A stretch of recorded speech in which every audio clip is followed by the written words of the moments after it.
Welcome to P3 Radio. The monkey-only dance is as good as the guy grinding the organ handle. Demolition, we're coming for you, baby. And if you're going to call me back tomorrow, whatever, You better believe I took my turn a little bit. What? Cool story, bro. PG3 Radio. Nope. Here's your host, Josh Friday. Ladies and gentlemen, next up we have Crying Little Blind Children. Richard Mullican. I don't know. Is this making any sense to anybody out there? It's showtime! It's showtime! It's showtime!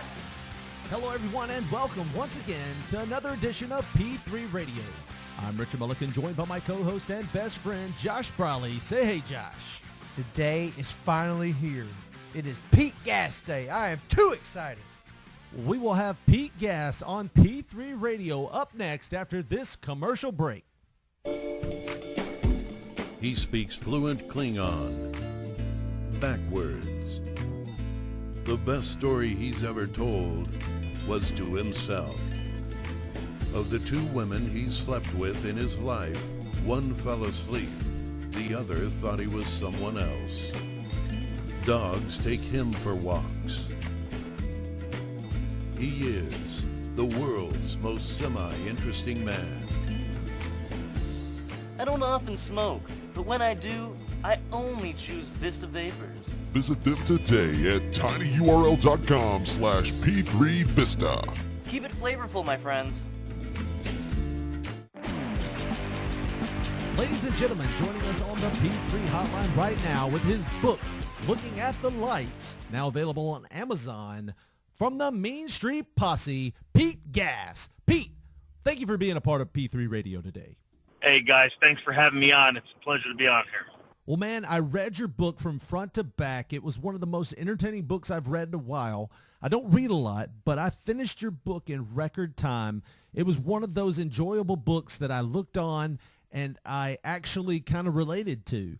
So it was awesome reading your book. I would highly recommend it to anyone out there wanting a good read, especially wrestling fans. Oh, I appreciate that. Yeah, well, I mean, it's a unique story.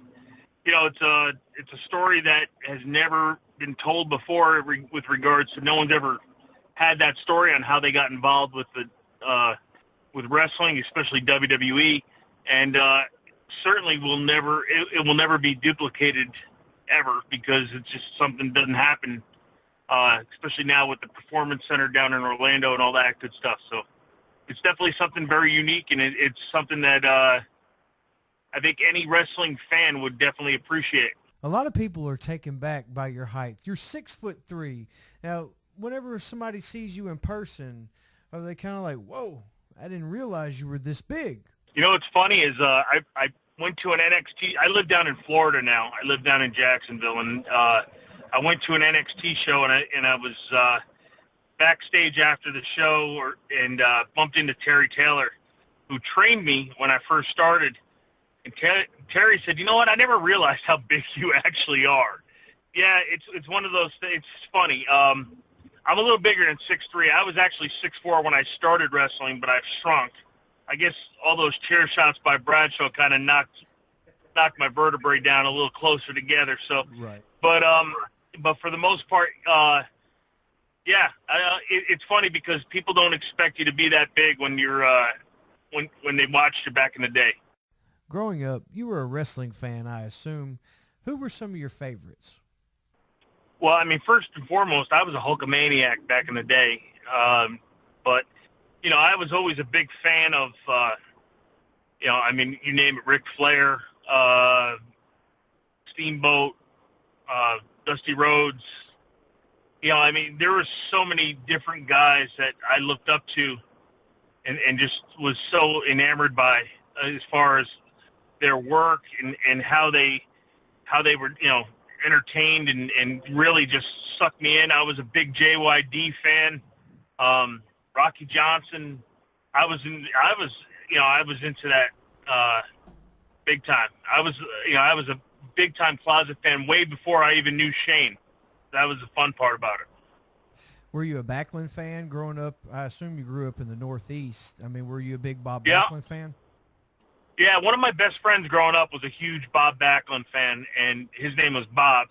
So he was, I liked Bob Backlund. You root for him, and he played that great babyface role. And but I gotta be honest, I'm a big Sergeant Slaughter fan as well. And when Sarge turned heel, it broke my heart when Sarge turned heel and started desecrating the United States of America. We were talking about that a couple of weeks back with Bill Dundee. We had Bill Dundee on. And we said no kidding. Yeah, we were thinking. Well, Bill was one of my trainers. I wrestled for 12 years, so Bill was my first trainer. And we had him on, and we were talking. We said we think that's maybe the last guy that gets that a real heat where people were damaging his cars, giving him death threats. You don't see that much anymore these days.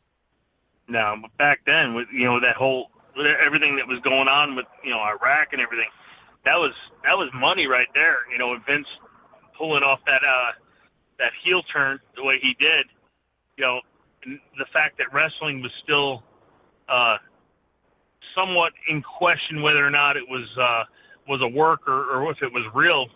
That was good stuff. That was heat. That was real good. That was hot stuff. To go to Bill Dundee, when we got sent to Memphis, Bill Dundee, it was an honor to work with him. We could talk about Bill Dundee for hours. Oh yeah, Bill's a great guy. What I was going to say was I don't know if you ever heard that rumor about Vince actually taking, I think it was WrestleMania that year that was supposed to be outside in California, and they had to move it indoors. There's a rumor that they had to do that because they had sniper threats against Slaughter that time. And they had to move it indoors because they had so many threats against Slaughter that they were afraid something was going to happen. I don't know if that's true or not, but that was the rumor that was going on around at the time. Isn't that great? Yeah, that's awesome. Yeah. That's heat right there. Pretty early on, you guys were put in a series of matches with the Acolytes. Was that designed to kind of teach you guys a lesson about the wrestling business, or did you just piss somebody off? Yeah, that was Shane being a douchebag is what that was. So the story behind that was Shane McMahon was sitting in first class next to his father, and Rodney and I were sitting in the front row of coach. And when we flew back home to Greenwich, we would get an early flight and everything, and we try to get as much sleep as we could. So I'd be sleeping, Rodney was sleeping next to me. Next thing you know, Rodney gets hit in the face with a magazine from the airplane. I don't know if you remember back in the day. Magazines would have that hard plastic cover so they protect the magazines, so they'd last.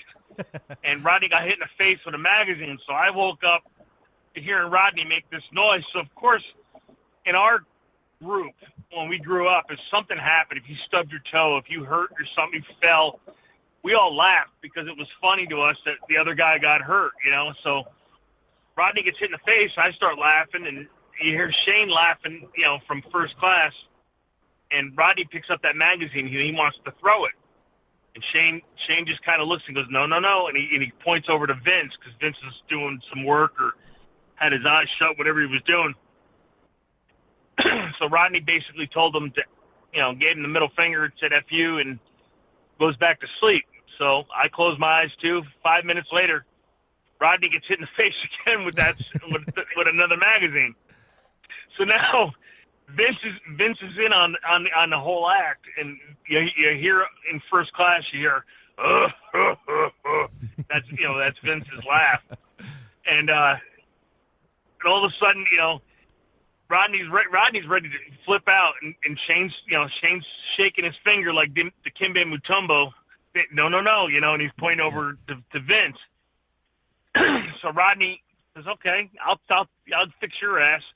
He calls the stewardess over and says, excuse me, Shane McMahon, WWF superstar, is on the plane, and he said that he would love to sign for all his fans or any autographs for anyone that would like to, like him when he gets off the plane. So she makes the announcement, and all you hear from first class is, all you hear is Vince bellowing, like laughing, like a big good belly laugh. Shane turns to both of us like I had anything to do with anything, and he says, I'm going to get even with you two guys. The The next 4 to 6 weeks, every single show, it was said the Mean Street Posse versus the Acolytes. And we got our asses kicked every single night. You seem to be friends with JBL. You hear all these stories about how JBL was back then. Do you think it was overblown a little bit, or is that legit? You know what it is? And I'm going to get serious for a second. The day and age we live in now, if you look at someone crooked-eyed, or if you give someone a look and or if you say something and they interpret it the wrong way, or it's sexual harassment. There's all these different ways of looking at things. So JBL's old school, and the Mean Street Posse, no lie, we grew up old school. My brothers used to beat my ass, and if I told on them, I used to get my ass kicked harder. So that's the way I was brought up. That was the way we were brought up back then, and because of that, I think it made us tougher. JBL liked to rib on people. He liked to have some fun. He liked to make the boys laugh in the locker room. So back in the day, there was a way in a way of thinking in the locker room that is much different than it is today. And it was a lot of paying dues back then. And if you didn't pay your dues one way, you're going to pay it another way, and that's the way we had to pay our dues. And we didn't pay our dues like a normal wrestler. And because of that, we had to, we got our asses kicked. I'm not going to hold back. But the way you combat that, and I learned this as a kid from getting my ass kicked from my brothers, if you whine, bitch, moan, piss, whatever it is, the problem is, the more you complain, the more you got your ass kicked. Exactly. Right? So by me not doing that, by me going backstage after I get my head blasted with a chair shot and I smile at Bradshaw and say, thank you, that's the day I earned his respect. So on Monday Night Raw, he blasted me with a chair and wrapped it around my head, and I quote it as saying it was like a Fred Flintstone cartoon, because I kind of look like Fred Flintstone, let's be honest. And he did wrap that chair around my head. So when we went backstage, I looked him in the eyes, I smiled, and I said, thank you. Oh, God. He told me months later, he said, that's the day I earned his respect. That's awesome. Now, a story that came out to me, and I knew it, but I didn't know it. I didn't hear it from the horse's mouth, was Bob Holly back in this past probably about 6 months ago. I was doing a signing in New Jersey, and it was myself, Kevin Thorne, and Bob Holly. We were sitting all together. I go to get my stuff to leave. As I'm leaving, Bob Holly grabs my arm and he says, come here, I want to talk to you for a second. And I said, okay, everything all right? And he said, yeah. He goes, I want you to know something. And I said, what's that? He goes, well, I don't know if I'm going to see you again, but, or when I'm going to see you, but I want you to know this. He goes, you are one tough son of a bitch. And I said, and, coming from Bob, that's like getting like a Purple Heart. You know what I'm saying? Right. And I just smiled at him, and he said, I said, why do you say that? And he said, I don't know if you know this, but in the locker room when you guys weren't around, we used to talk about you guys. And we used to try to see who could break you guys, who could make you whine, bitch, moan, complain to management, whatever the case is, or basically fight us, And he goes, Pete, we were out in the ring, and he goes, there are times I hit you with everything I had. We come backstage, and you have a smile, and you're laughing. And he goes, and you're saying thank you and shaking my hand and smiling. And I looked at him, and I kind of laughed. And I said, Bob, I got to be honest. And this is not a knock. I'm not trying to pick a fight, but it didn't hurt.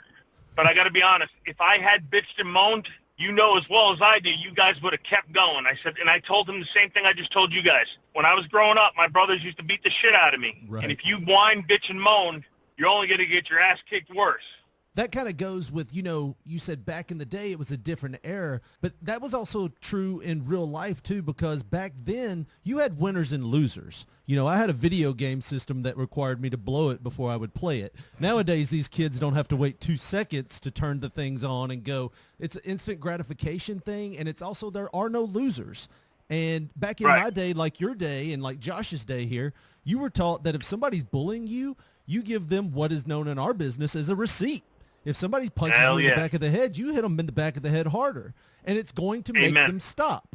Nowadays, you don't Amen. have that. You don't have that at all. So Right. people don't know how to deal with bullying. They don't know how to deal with losing. To your point, yeah, I think that was the next question. You know, JBL having that respect for you guys because you didn't back down. You just kind of took it, didn't complain, and went on about it. Right, and that's what. And so, just to finish that story, Bob Holly said, Pete, and I swear to God, he said this, and I have goosebumps as I say this because it meant so much to me when I heard this from him.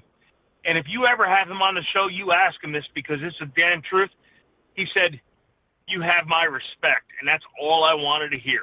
I jobbed a shitload of matches. You know, like that word "jobber" is like a bad word. It's like a 4-letter word nowadays in WWE. But we enhanced, if you want to say it the proper way, we enhanced a lot of talent. Right. But we also got our licks in. So when I talked to Stephanie when I was writing this book, before I wrote it, I called her and I asked her what she thought, and I told her that, you know, I wasn't gonna. I told her what my intentions were on the book because there were, you know, obviously there's concerns when you hear there's a book coming out and what was going to be said, especially with my relationship with the McMahon family.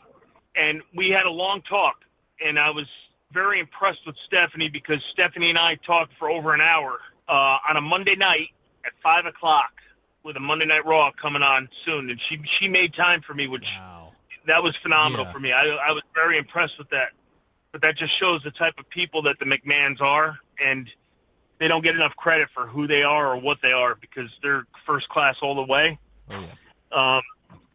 But with regards to that, you know, so she and I talked for quite a, you know, probably we spoke for about an hour and 15 minutes. The first probably 25, 30 minutes was catching up, talking about family and how you been and all that other good stuff. But then the rest of it was all about my book and everything else. But she was all on board with it, and she was happy for me, and she thought it was a great idea. And I'm very proud of this book, and I thought it was something that I think the fans will really enjoy. You know, it's funny because, you know, a lot of fans, they know who Pete Gast is, they know who the Mean Street Posse are, and then there's the fans that say, you know, Mean Street Posse, shit, they were jobbers. You know, then that whole jobber thing comes back where Stephanie always said, you know, we weren't jobbers because we got our licks in. We just got them in backstage. Unfortunately, we always got our asses kicked when we had to face the music in the ring a little bit later, you know. Well, that was your that was y'all's job. You were the quote unquote chicken shit heels that were supposed to be tougher than anybody, but you were the rich preppy kids. That was your job. So yeah, you got your licks in, but people know you. I mean, heck, it lasted 3 years. Name me a jobber that lasts that long. I mean, other than Brooklyn Brawler. But name me somebody that's notable or somebody that you know that lasted that long as a quote-unquote jobber. It's not there. You guys were way more than jobbers. Well, you gotta think of it like this too. I mean, every movie, each person has their part. Every puzzle, each piece is unique. You know, I mean, everybody's got their place. Right. And as long as, you know, you're shining, I don't think it really matters the W or the L. You know. No. Well, the other thing about that word jobber's not in major storylines either. Exactly. You know what I mean? Like, and that's why we were more of we enhanced certain talent.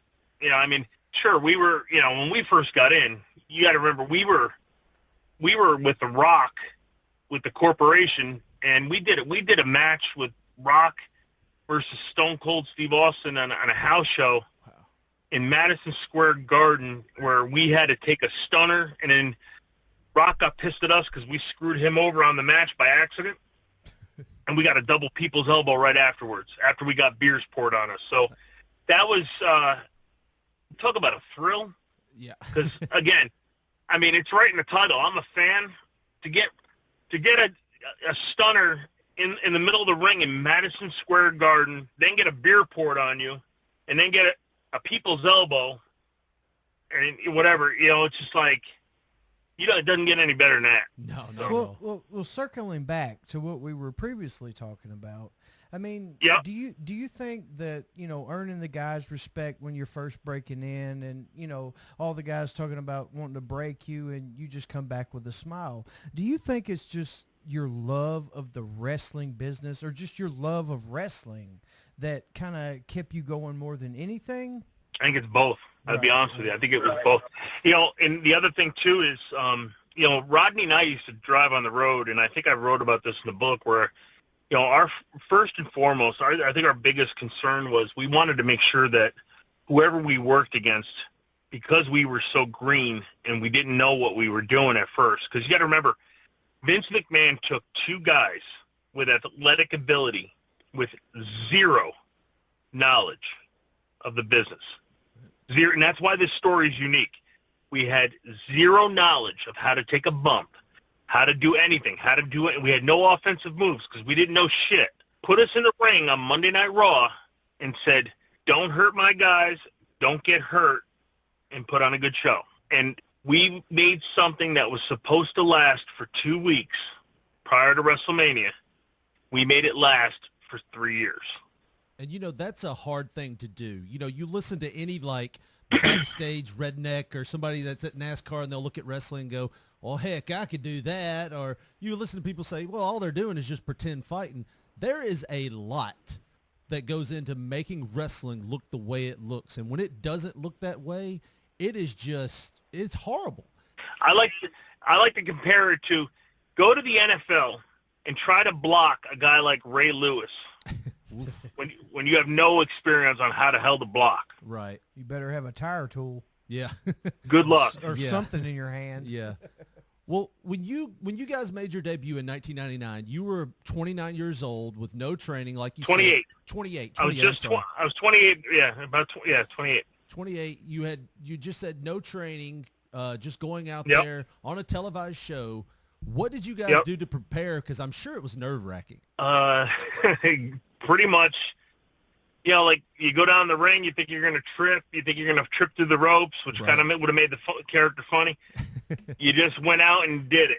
And we, you know, like I just to double back on what I used to say was Rodney and I used to be in the car and we used to drive from city to city. And the first and foremost thing was we had to make sure people did not get hurt on our watch. So if we were working a match, we would make sure that no one ever got hurt with us.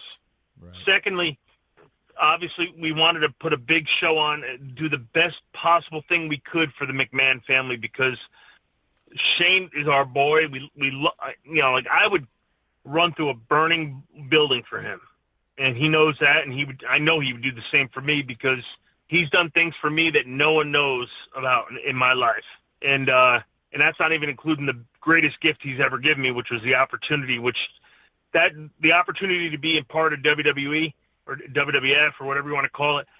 Literally, back then, those 3 years has been still with me to this day. So, you know, and I told him after we got released, I'll never be able to repay you for what you've done for me. With all the money that they have, you would never know it. Right. Because they are human beings and they are good people and they do a lot for society and they look out for people and they're solid. And they, you know, and I read reviews about my book and people say that I'm going to swear right now or I'll probably say something that's probably bad. So you could bleep me or whatever. No, you're fine. But I've heard comments that, you know, that I'm blowing Shane in the book. Well, shit. These people don't know half of it as far as what this kid has done for me. Right. And they don't know about my relationship with this kid. And I call him a kid because I've known him since we were kids. And the shit that he's done for me and the way he is as a human being and what he's done for other people in our town and for just in our town, you know, and how he's helped people and just a good person, you know, and that goes for the whole family. But those people don't know me. I'm glad social media wasn't as big as it was back then because I have thick skin, but eventually that shit gets to you. So yeah. I don't know how some of these people do it because I would probably just shut the shit off, to be honest with you. But well, you know, wrestling business is like the wrestling business has always been that way. It's kind of been like, why am I not getting that opportunity? They must be doing something. But you know, Josh and me have been best friends since we were like 5 years old, and I couldn't tell you the amount of times that we probably heard, well, you think they're just gay for each other? They're dating each other. That's why they're so close. It's like sometimes people can't understand or they can't accept. They have that jealousy factor to where they can't accept that people can just be friendly with each other and just really like to be around them and say positive things without getting anything in return. Right, but I mean, honestly, not saying that you guys are gay, but if you were, who the hell gives a shit? Right. No, it's I mean, but I mean, we're not. I mean, but with regards to, I'm just saying, but I mean, with regards to that, I mean, my whole take on that is if that made you, I'm not saying that you guys are gay by any means. I guess. Don't get me wrong. Yeah. If I was, but my I wouldn't point be is, paying child but support. my point is, if you guys were, who cares? It doesn't affect me. It doesn't make my paycheck bigger or smaller, or Right. doesn't affect my sleep at night. As long as you're happy, that's all that matters. And God bless.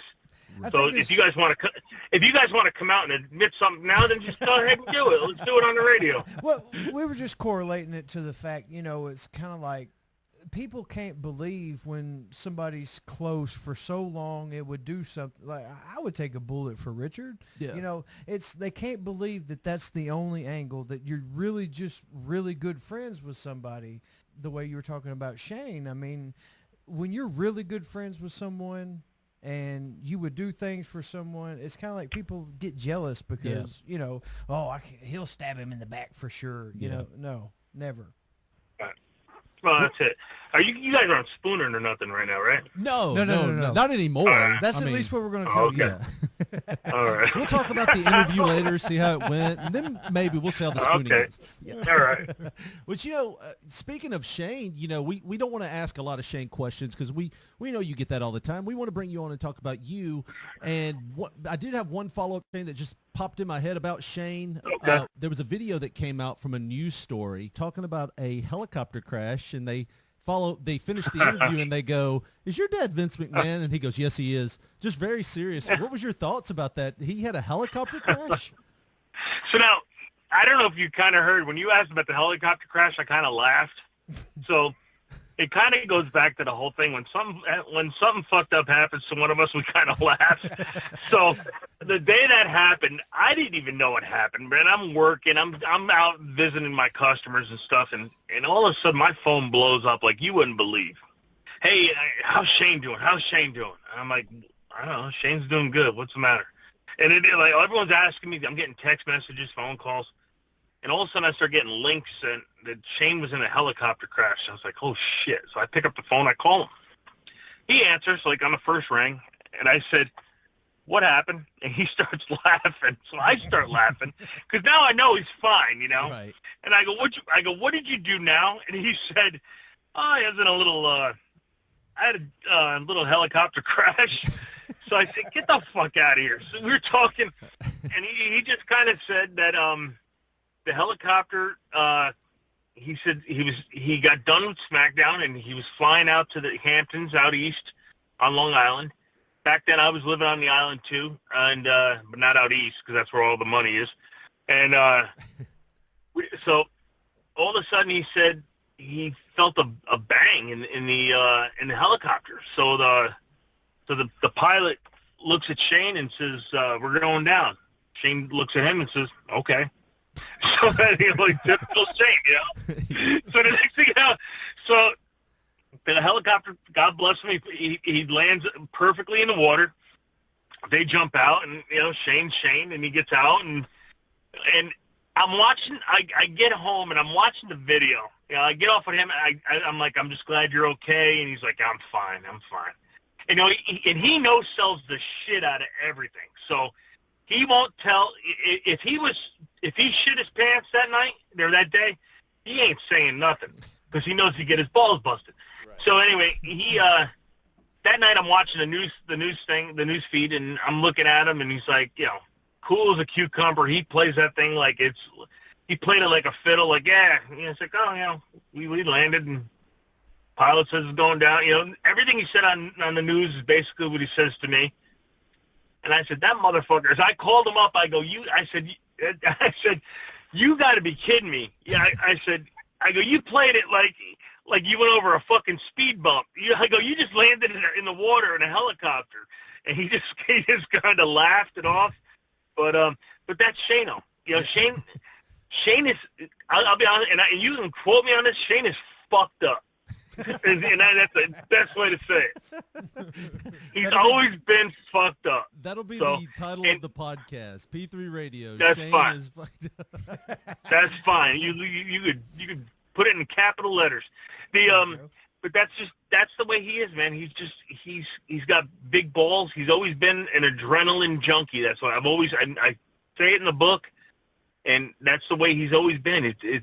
He's whether it's surfing on the car, doing 80 miles an hour on the highway, or when we were kids, and all this shit is true. This is not made up stuff. Like, he legitimately did all this shit, and he's crazy. He's just crazy. He loves that rush, man, and that's why he climbs to the top of those fucking cages all the time and jumps. So, but I think that last one got him pretty good, because I don't see him getting involved in this mania too much. But you never know.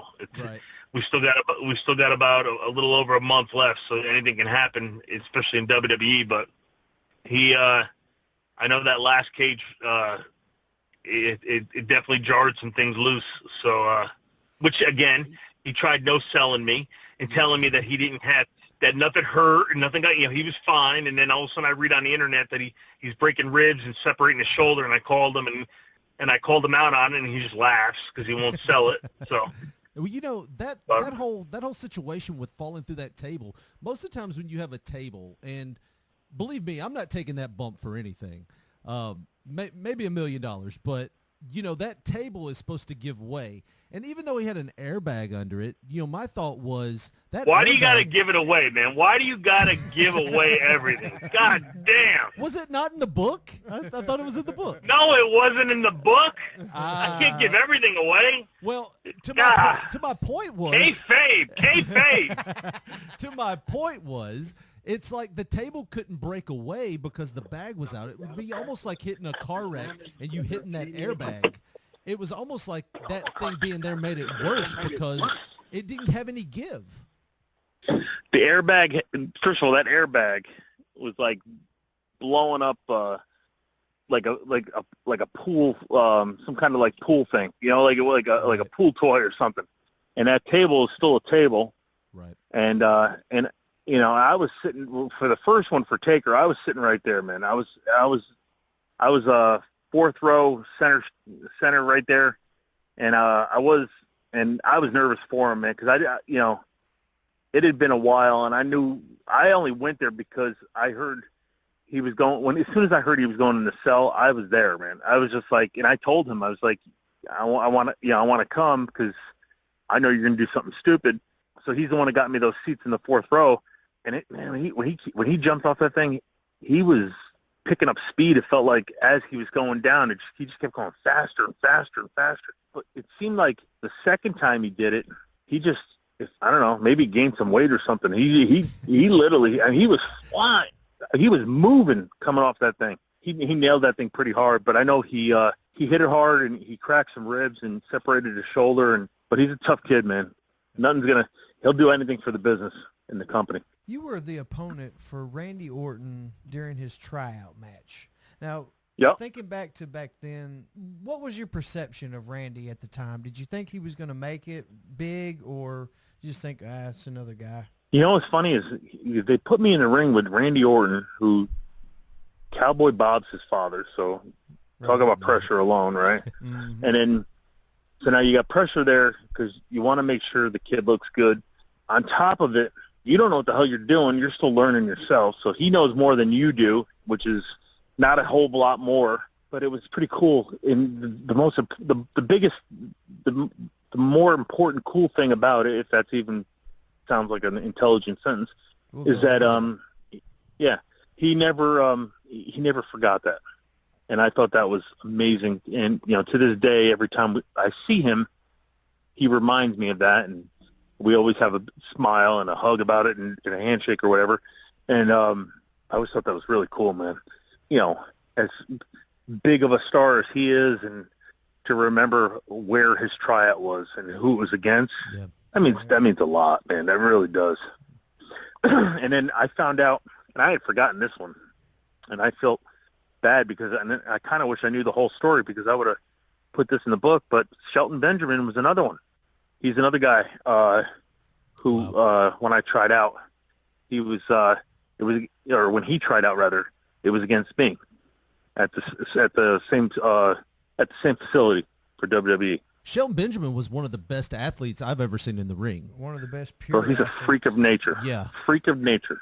This guy can jump out of the arena. Yeah, And even Brock you know. Lesnar, he said when he was at the University of Minnesota wrestling and all that, he said Shelton was like a assistant coach, and he had wrestled the year before. He said he's a freak. Yeah. I mean, people don't know half of what Shelton Benjamin's really about. Yeah. I mean, every bit of God-given ability, you just never know. You know, they teamed him up with Charlie Haas, and, you put him with Kurt Angle and everything, and, you pave him that way, and then for whatever reason, you never know what the reasons are. All of a sudden, they just take it away from you. So, Right. For some reason, who knows what happened, or you never know. No one ever knows. But it's just one of those things that happens up in Stanford that you just all of a sudden you find out it's over. You were in wrestling for a little while. What would you say was the best rib that you've ever heard of, or was a part of, or whatever? Well, there's a lot of them. I mean, that's one of the best things. Ribs. I mean, I did one to Lance Cade, which we were in Memphis Championship Wrestling, and I actually loved it. I had a ball with it, and God bless him. Rest in peace to Lance. And I was chewing tobacco back in the day, and I used to keep my tobacco in my rolling briefcase. I mean, not briefcase, my rolling suitcase. And I asked him to get my can of tobacco for me, because I was going over a match, and he did, and I had this thing planned out, and I don't know. Every once in a while I come up with a good one, and I had it. The guy running Memphis Championship Wrestling, Terry Golden, I had him in on it, and I said, I'm going to say my wallet's missing, and we're going to blame Lance. And we had a whole thing where we pulled him into a room with police officers, and said, he stole my wallet, and they handcuffed him, and he was. Poor kid. Lance Cade was probably about 20 years old. Just got out of Shawn Michaels Wrestling Academy. Big as a house. And he cried. And it was just so sad, man. I did everything possible to keep a straight face. I was biting the inside of my cheeks. And I was just like, that's fucked up, Lance. I was like, I can't believe, man, we're supposed to be like a family here. And just giving him all this shit. And just giving him all this shit, and he's like, Terry, I'm being set up, and I was just like, that's fucked up, meanwhile I walk in the bathroom, and I'm trying not to bust a gut laughing in the bathroom, but yes, and then all of a sudden I just couldn't take it anymore. I go, Lance, I'm only fucking with you, man, and then all the cops and Terry, we all started laughing, and the poor kid was like sweating bullets because he thought he was going to get arrested and get fired. I felt so bad for him, but it was a good rib, and I miss him to death, man. He was a good guy. Well, you're saying names here when you're talking about these stories, and me and Josh are looking at each other like kids at Christmas because we're starting to recognize names. And Lance Cade was one. We're from Jackson, Tennessee, which is right around the Memphis territory. Terry Golden is actually from here, and we were at a show here. It was an MCW show at the Omen Arena in Jackson, Tennessee in, I think, 2000, 2001. August of 2001. Yeah, and you wrestled Shooter Schultz, which I remember I was pumped for because I was a big Pete Gas fan. You were the guy, thanks, no offense to Rodney or Joey or any of the other guys, but you were that guy to me, and I hope this isn't offensive, but you fit that gimmick perfectly. The way you acted, the way everything, I started out hating you, even though I knew about wrestling at the time and I was kind of on to the game. I knew what they were wanting me to do. I still hated you at first, and then I turned to really, really liking you. And you and MCW, you had impressed me. I remember it was like watching my kid play football. I remember watching you wrestle that match with Shooter Schultz and going, my gosh, this man has gone so far in his career, and he's lost you've lost a lot of weight. You're like this big buff guy now. And I'm like, and I was just, I was blown away. But you mentioned Terry Golden, and you mentioned some of the other guys. What was your first reaction when you heard you were going to Memphis? I was sick to my stomach because we had always heard. So the reason why I was sick to my stomach is because when I was 23 years old, I walked into Shane's office, and I always wanted to be a wrestler. And I said, Shane, I want to get in the business. And he goes, oh, you don't want to do this. He goes, they send you to Memphis. And I'm like looking at him like, Memphis? Like it's a third world country or something. And I said, what about it? And he goes, no, they send you to Memphis. He goes, you got to go. You got to set up the ring. He goes, you make $20 a night. He says, you empty your bank account. You can't afford to have a job because you got to leave early and you got to go set up the ring in whatever city you're in, and then you got to hope to get to wrestle, and if they give you a chance. And he downplayed the shit, and he didn't want me to be involved with it. So he talked me out of it. And then so when we heard we were going to Memphis, I was like, damn. I mean, I knew we were going to make more. We're going to make more than $25 a night, but we had heard all these horror stories about, or I had heard all these horror stories about Memphis, and you also are like, does that mean we're going to be taken off TV? Like, you got to remember, we went from being on the street to Monday Night Raw and pay-per-views and WrestleMania to all of a sudden now we're going to Memphis. But we had to learn, and we didn't know, and we didn't understand that you had to learn philosophy of a match. You had to learn how to get 6 people in the crowd in Arkansas excited. If you can work 6 people and get them fired up about your match, then you can get 20,000, in an arena, or 15,000 at Madison Square Garden. You can get them all worked up there. Right. It's harder to get 6 people worked up than it is to get 15,000 at the Garden. So, it was one of those things where we're so naive to the business. But to go back to what you're saying, like when I first started, I was an offensive lineman. I still had an offensive lineman's body, and then when you start picking the brains of, the best of the business, all of a sudden it's like, you go to the gym because you get into a city like Dallas or wherever, and, everyone's at the gym, and you start working out with these guys, or China. China used to beat the shit out of us in workouts. I used to get, her leg workouts were killer workouts, man. Right. But, like stuff like that, like, you start to learn things and you start to eat right, and, you're on the road and you're not eating hamburgers and French fries. You're eating grilled chicken and egg whites, and it just becomes a different mindset. And that's why when you first saw me, when I first started doing vignettes, I was every bit of 285, 290 because I still had an offensive line body. And then by the time we got to Memphis, I was waking up in the morning. I was doing an hour of cardio, and then I was coming home. I was going to tanning salon, and I was going home, eating. Then we were getting Joey Abs and I were getting in the car and driving to whatever city, and we pack food and a case of beer. We always had a case of beer, and we go to these those dry towns in Arkansas. It used to be a blast because we'd go do our matches, and then we'd be in these dry towns in Arkansas, and we'd be in the parking lot drinking beers after, and the cop would walk up. He goes, the guys knew me by name, and they'd be like, Pete, you're not allowed to do this. I'm like, no, I got a bag on it. Look, I got a bag on it.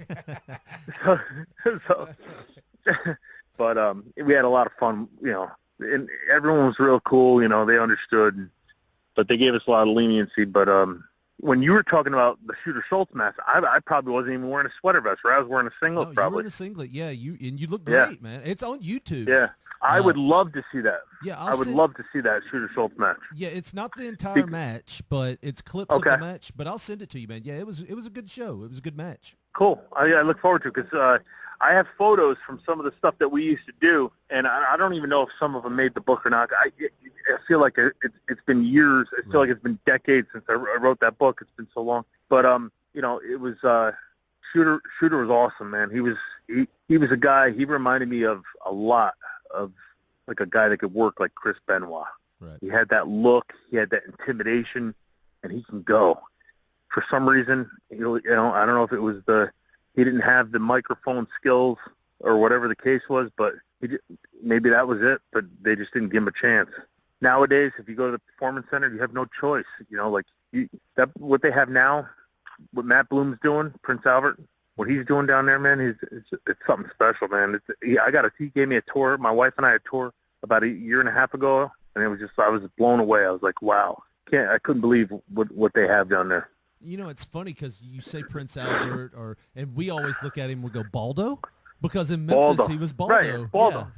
Yeah. If I had said Baldo, I didn't know if you guys would know. We call him Baldo. Oh, I that's call him awesome. Baldo. Yeah, that's how we knew him when he first came into WWE. See, everybody that came through Memphis, because Memphis was the developmental place, we saw him first. So that was like our one notch up. And yeah, man, so Baldo is how we always called him. But yeah, it's an awesome facility down there. Right.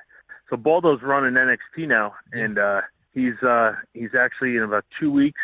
Him, his wife, and 2 daughters are coming up to Jacksonville. They have a show in Jacksonville for NXT, and then he's going to spend about 4 days at my house, and man, I can't wait to see him. Unfortunately, he's so big, he's got to shower in my shower instead of showering in the spare shower. But it's okay. So as long as he doesn't pee down the drain, we're good. What are your thoughts on working with beautiful Bobby Eaton in Memphis? And oh, man. Is he not one of the nicest guys you've ever met? Yeah. Oh, man, we had so much fun with him. We had some of the Haas brothers, me, Joey Abs. We used to mess with him, and he used to mess with us, and we used to have so much fun with him, man. And, like, for hours. And, we used to have training on Thursdays, and we'd be so beat up, and it's sore, and just from TVs that week, and we'd have every Wednesday night we'd be down in at Old Miss in a pool hall where you couldn't go up to the top rope. Not that we wanted to, but you go to the top rope, you hit your head on the ceiling, and right away. So you're coming off the road from TVs, and you go down to Mississippi, and then you got to go Thursdays into training. And Bobby's been working with us on training. It'd be him, and it would be Tracy Smothers, and just like the guys we learned from. We had so many great trainers come through Memphis back in the day. Steven Regal. Yep. We had some of the best, man. We Neidhart. So, but something about Bobby, man. He was the man. And we used to fuck with him all the time. We yell, "Yo, Bobby!" And he just yell, "Shut up!" He gets so pissed off, and he just but you just love him to death, Oh, yeah. One of the nicest guys I've ever met in or out of the ring. We interviewed him a couple months back. Not the best interview on the phone, but no, it's that's one of those things. You're better off taking him to a bar, go belly up, and buy him a couple of drinks, and just put a tape recorder right there, and not even let him know, and just let him just shoot on him. Yep. That's the best way to get a best interview out of him. You mentioned the rings, you couldn't come off the top rope because you'd hit the ceiling. But the other question I was going to ask you was, I'm sure in some of these rings that weren't put together, I know you mentioned in your book about some rats. We won't bring that up right now. We'll let people read about it in the book. But was you ever in a ring that might have broke, or a ring rope broke, or the ring just fall apart? Yeah, Joey Abs. We've had rings.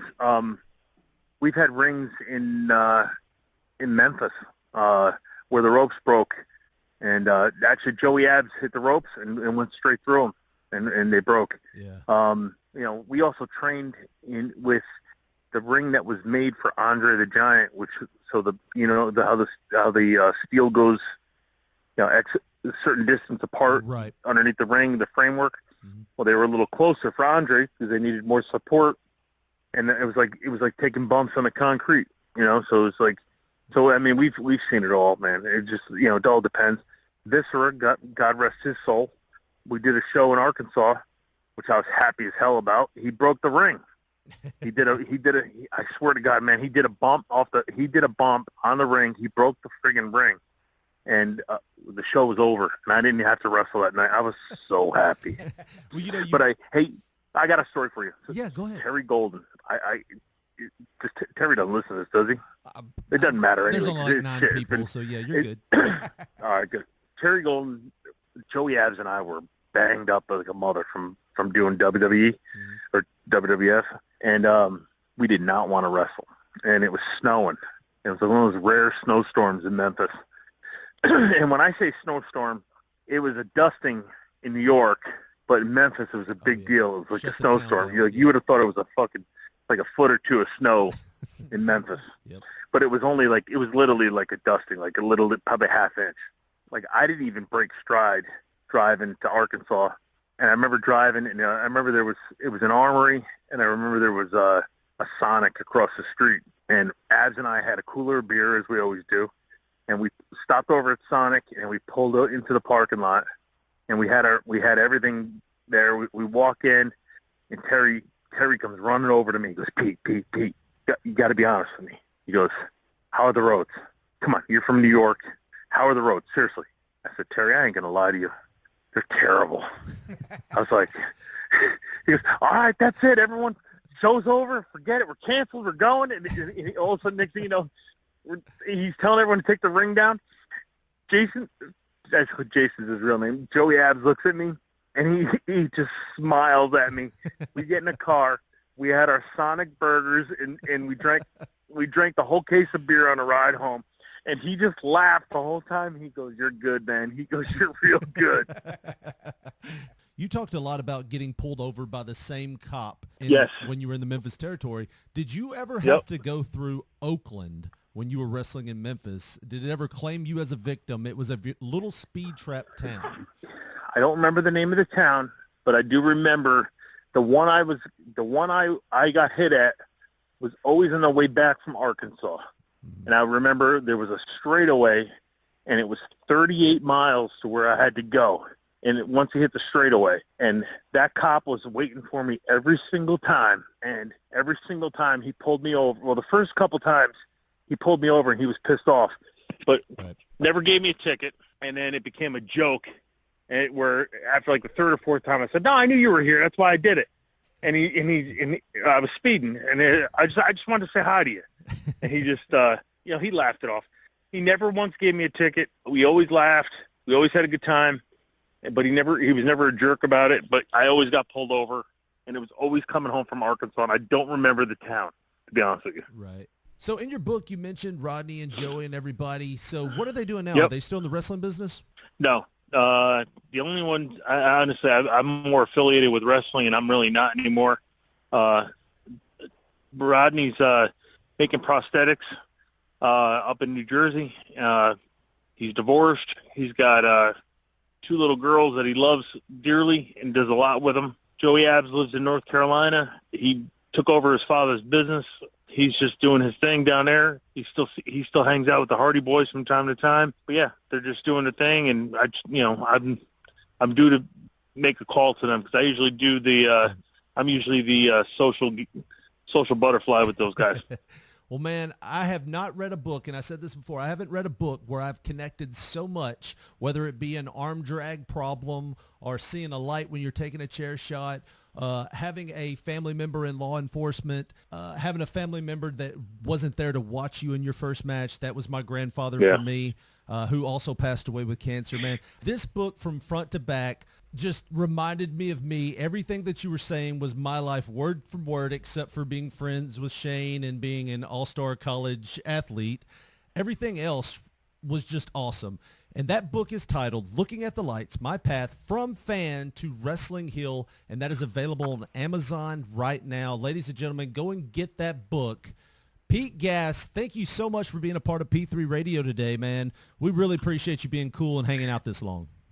I had a great time, and I always have a good time talking about something I love dearly, and I appreciate it, and hopefully people enjoy the book and spread the word, because that's the only way right now, the way it is, word of mouth is the only way it's going to get out. So hopefully people read it like you and enjoyed it like you and spread that word.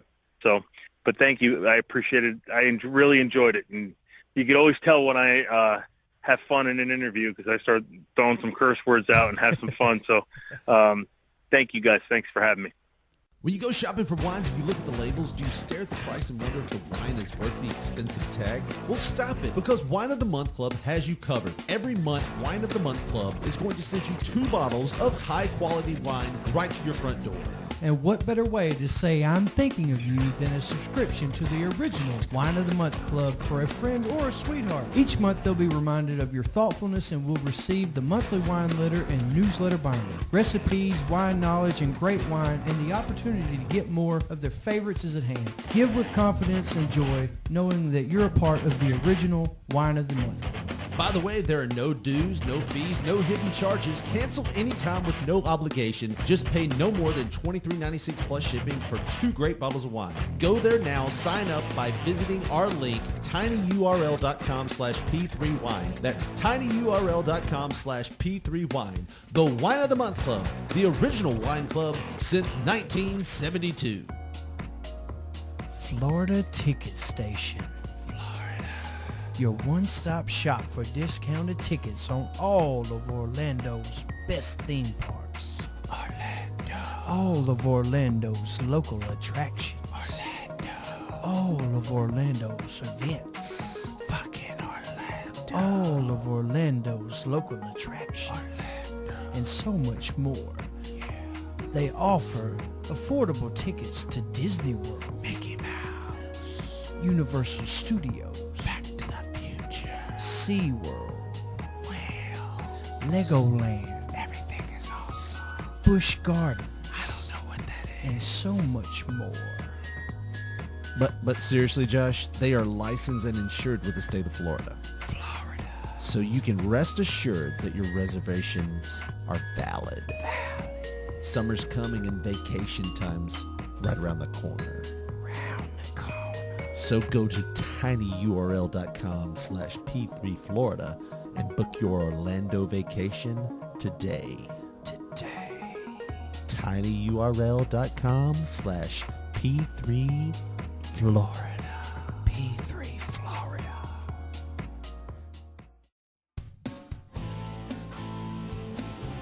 Well, the sound of that song means that it's time, once again, to say goodbye to everybody and thank them for listening to P3 Radio this week. But we're not going to do that.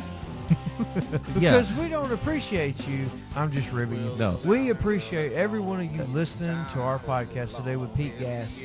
And he was a super, super duper guest. Yeah, he was really cool, and we thank him for being on the show. Once again, you can pick up his book, Looking at the Lights, on Amazon right now.